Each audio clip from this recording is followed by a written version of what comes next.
क्या अपर्णा यादव अब महिला राज्य आयोग की उपाध्यक्ष पद से इस्तीफा देंगी? क्या वह आगे कुछ बड़ी जिम्मेदारियों के लिए तैयार नजर आ रही हैं या कोई बड़ा खेल होने वाला है? दरअसल ये बड़े सवाल इस वजह से उठे हैं क्योंकि अपर्णा यादव इस समय एक बड़े सरकारी पद पर हैं और चर्चा इस बात की हो रही है कि अपर्णा यादव को इस बार बीजेपी किसी न किसी विधानसभा सीट से अवश्य टिकट देगी। जिस तरीके से जनता के बीच सक्रिय होकर अपर्णा यादव अपनी पकड़ को मजबूत किए हुए हैं, चाहे वह केजीएमयू विवाद हो या फिर उनके उठे तलाक के विषय पर ही उनकी एक अच्छी पकड़ रही हो, उस मुद्दे को ज़्यादा गरमाने नहीं दिया।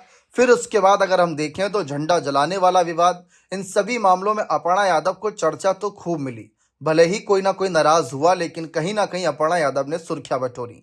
अब सवाल यही खड़ा होता है कि अपर्णा यादव जिस तरीके से एक बड़े पद पर रहते हुए ये कुछ विरोध प्रदर्शन करती हैं, पार्टी के नजरिए से अपने काम करती हैं, और उसके बाद जो उनको लेकर चर्चा होती है वो अलग। क्योंकि इस बार जब झंडा विवाद सामने आया, झंडा जलाने वाला विवाद, तो सबने यही कहा कि अपर्णा यादव इस समय महिला राज्य आयोग के उपाध्यक्ष पद पर हैं और एक बड़े पद पर बैठे नेता के द्वारा उठाया गया ये कदम, किसी पार्टी का झंडा जलाना, वो भी सत्ता में रहते हुए, ये कितना ज्यादा आलोचनात्मक बन गया, यही सबकी नजरें थीं।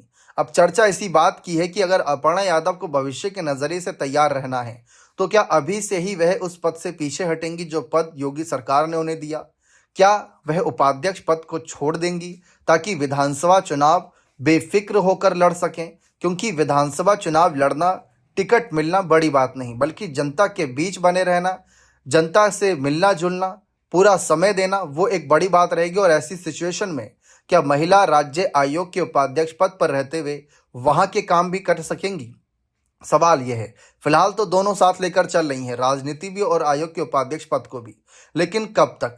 अब समाजवादी पार्टी के झंडा जलाए जाने विवाद पर शिवपाल, अखिलेश, डिंपल और परिवार के बाकी नेता भले ही चुप्पी साध गए, परिवार के बाकी सदस्य चुप्पी साध गए, लेकिन कब तक? जब चुनावी मैदान में अगर कोई होगा तो बयानबाजी तो होगी। ये बात आप भी जानते हैं कि जब बात चुनाव की होती है, बात जब जीत हार की होती है, तो राजनीति में कोई अपना कोई पराया नहीं देखता, सीधा बयानबाजी होती है। जो भी ठीक लगता है वह कदम उठाए जाते हैं, साम दाम दंड भेद अपनाए जाते हैं। अब क्या अगला कदम रहेगा? फिलहाल तो ये एक चर्चा है, ये सवाल है, ये कयास है, लेकिन क्या ये सचमुच पूरा होगा?